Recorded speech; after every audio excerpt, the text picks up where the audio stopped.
Olá, tudo bem? Eu espero que sim. Meu nome é Gederson Freitas e hoje, 29 de setembro, eu selecionei os seguintes destaques para o Notícias do Mundo de Segurança da Informação. Cresce 637% o número de fraudes virtuais com cartões. Brasil é top 4 com 97 milhões de malwares detectados no primeiro semestre. E 21% das empresas já sofreram sequestro de dados neste ano. E eu começo com essa notícia que fala: cresce 637% o número de fraudes virtuais com cartões.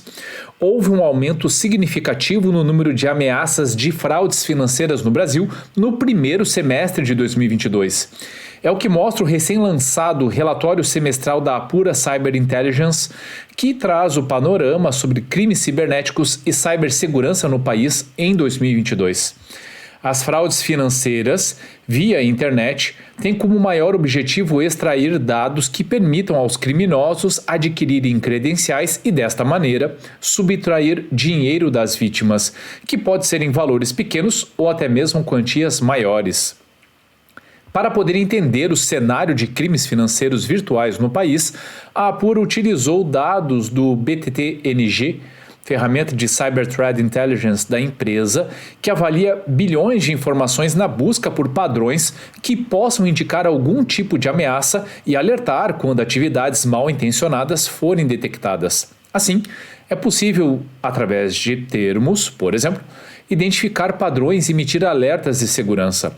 Um dos termos identificados pelo BTT-NG foi tela falsa, que está associado principalmente à comercialização de páginas web falsas idênticas à de organizações e entidades que os golpistas desejam atrair vítimas.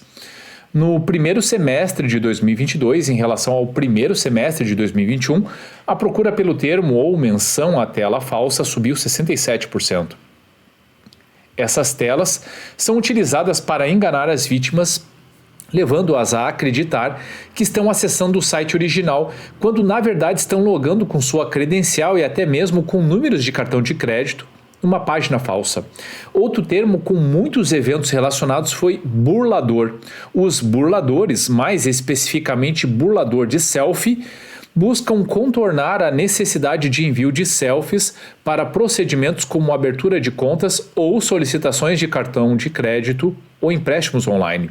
Em relação ao primeiro semestre de 2021, o aumento foi de cerca de 659% na busca ou menção a esse tipo de fraude. Tentativa de fraude financeira com cartões, como crédito, débito, pré-pago, que são bastante comuns, tiveram um aumento de aproximadamente 637% no número de ocorrências identificadas pelo BTT-NG em comparação ao primeiro semestre de 2021.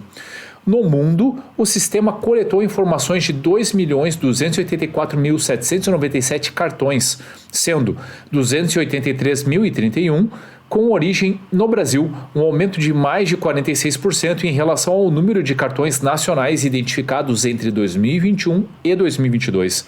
Mas o crescimento nos números é um indicativo bastante forte do aumento de interesse neles por parte do bioma cybercriminoso. O relatório ainda apresenta análises e informações sobre o cenário de cybercrime no mundo, levando em conta especialmente alguns fatores como guerra Rússia-Ucrânia, o fim do maior grupo cyberterrorista do mundo, o CONT, e seus desdobramentos novos tipos de ameaças e vulnerabilidades, todos com base em números reais e extraídos do BTT-NG. Importante ter esse tipo de insumo para sabermos o que está acontecendo e, com isso, obviamente, utilizarmos esses insumos para definição de boas estratégias de segurança. Brasil é top 4 com 97 milhões de malwares detectados no primeiro semestre. O relatório da Trend Micro revela um crescimento de mais de 57% nas ofensivas digitais contra empresas no primeiro semestre de 2022 em comparação com o mesmo período do ano passado. Ao todo, as ferramentas bloquearam 63 bilhões de ataques no período, contra 40 bilhões na primeira metade de 2021. O Brasil figura entre os top 5 em 2 rankings nesse primeiro semestre de malwares detectados, no qual ocupa a quarta posição com 97 milhões, 327 mil bloqueios e de ataques ao setor bancário, com a quinta colocação por pouco mais de 5 mil tentativas de golpes. O relatório aponta o crescimento de cyberataques em todos os tipos de campanha de phishing por e-mail, arquivos e URLs maliciosas que redirecionam para páginas que disseminam conteúdo infectado, sendo verificado tanto via desktop como por aplicativos de celular. Os segmentos mais atacados foram o governamental, a indústria e saúde, que permanece na mira dos criminosos mesmo após 2 anos e meio de pandemia de coronavírus. Desde 2020, o número de arquivos maliciosos bloqueados tem apresentado curva ascendente, saltando de pouco mais de 1 bilhão de bloqueios no primeiro semestre daquele ano para mais de 22 bilhões em meados de 2022. Acredita-se que a adoção do trabalho híbrido tenha contribuído para esse aumento vertiginoso. Os dados de telemetria da Trend Micro revelam a atividade de 50 grupos de Ransomware as a Service, alvejando mais de 1.200 organizações no primeiro semestre de 2022. Ao todo, foram detectados mais de 8 milhões de ataques de ransomware, o que representa um aumento de 10% em relação ao mesmo período de 2021, quando foram bloqueadas 13,7 milhões de ameaças. Os pesquisadores destacam a significativa queda na atuação de novas famílias de ransomware nesse primeiro semestre, caindo de 49 para apenas 10, quando comparado à primeira metade do ano passado. Os 5 países mais atingidos por ransomware foram Estados Unidos, Japão, Turquia, Índia e Taiwan. O Brasil concentra 7,3% dos casos de ransomware das Américas e 2% dos registros globais. Analisando as atividades das principais famílias de malware, o Emotet teve grande destaque, com aumento de 10 vezes em comparação com o primeiro semestre de 2021. Pulou de 13,8 mil para 148,7 mil detecções, prova de que está sendo oferecido como parte de um esquema de Malware as a Service. A maioria das detecções ocorreu no Japão, seguido por Estados Unidos, Índia, Itália e Brasil. Embora isso não indique necessariamente que o Japão é onde o Emotet está mais ativo, devido à natureza dos sensores de segurança, mostra que o malware tem altos níveis de atividades naquele país. E, novamente, são dados extremamente interessantes. Quando a gente fala desse volume de ataque que é extremamente grande, é importante a gente entender, principalmente quando se fala de malware, que esse é uma ameaça muito presente. Eu ouvi em alguns fóruns, em alguns debates, pessoas dizendo que, com exceção do ransomware, o malware não era uma ameaça assim tão importante. Presenciei, conversando com alguns amigos e colegas, muitas empresas indo para um caminho de trabalho com computadores pessoais sem a utilização de anti-malware. E tudo isso é muito preocupante, porque os números dessa matéria mostram que, pelo contrário, a quantidade de ataques aumentou exponencialmente. Então a gente precisa sim estar preparado para esse tipo de ataque. 21% das empresas já sofreram sequestro de dados neste ano. Os ataques de ransomware, como sequestro de dados, já atingiram 21% das empresas no mundo neste ano, e mais da metade das vítimas, cerca de 55%, já tiveram processos internos interrompidos, de acordo com pesquisa da Thales, que ouviu quase 2,8 mil profissionais de cibersegurança em mais de 15 países em todo o mundo. Intitulado Thales Access Management 2022, o estudo revela que 48% dos entrevistados revelou ter um plano formal contra ransomware preparado.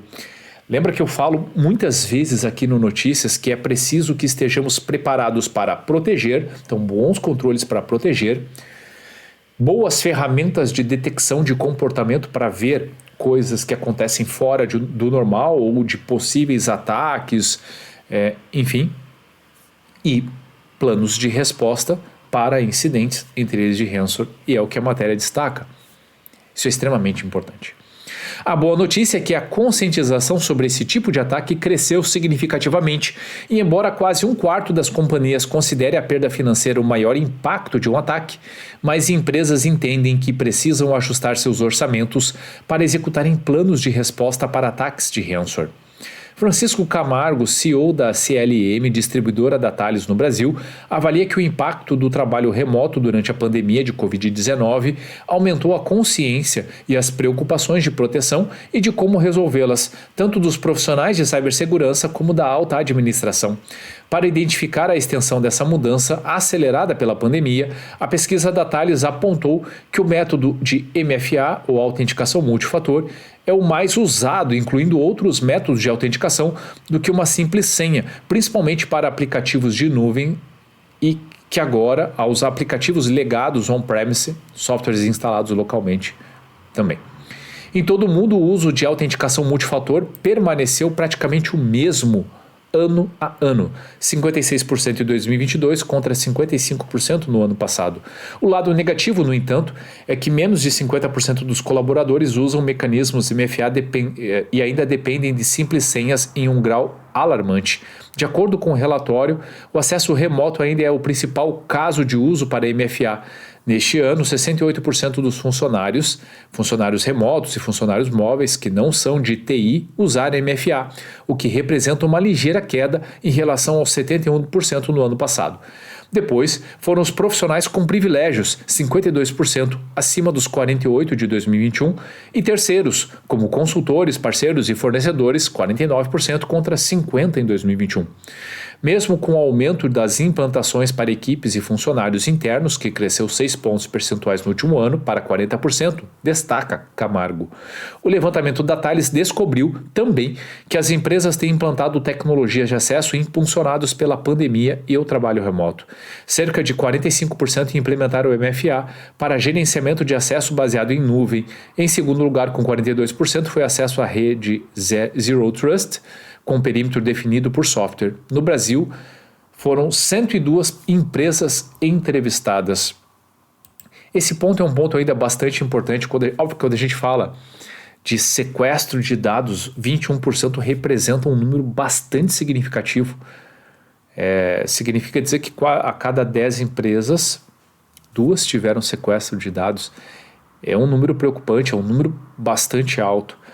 E claro que a gente tem que pensar em boas estratégias para proteger os dados. E isso tudo obviamente começa por uma classificação adequada desses dados, para entender aquilo que primeiro é sensível para o negócio e aquilo que é sensível também, né, perante a lei, perante reguladores, enfim, dependendo do mercado em que sua empresa esteja inserida, por exemplo. E claro, entender que existem dados que são muito importantes, que sejam garantidas a privacidade, como diz a própria LGPD. Então, implementar controles, implementar controles de acordo com a criticidade é extremamente importante.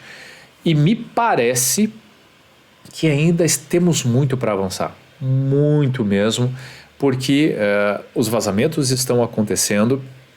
Acredito que acontecerão muito mais, pelo que eu tenho conversado ainda, as empresas não evoluíram adequadamente em implementar controles para garantir a privacidade de boa parte dos dados. Bom, pessoal, o que eu selecionei para hoje era isso. Espero sinceramente que vocês tenham gostado. E se você gostou, se fez sentido para você, então curta, salve, compartilhe esse post ou marque a pessoa ou as pessoas que podem se beneficiar desse tipo de conteúdo. Eu tenho certeza que fazendo essas ações podemos fazer a diferença, trazendo mais cultura de segurança da informação. E se você ficou com alguma dúvida, tem alguma crítica ou sugestão, fique muito à vontade para deixar comentários ou mandar mensagem diretamente para mim. Combinado? Ótimo dia a todos e até a próxima!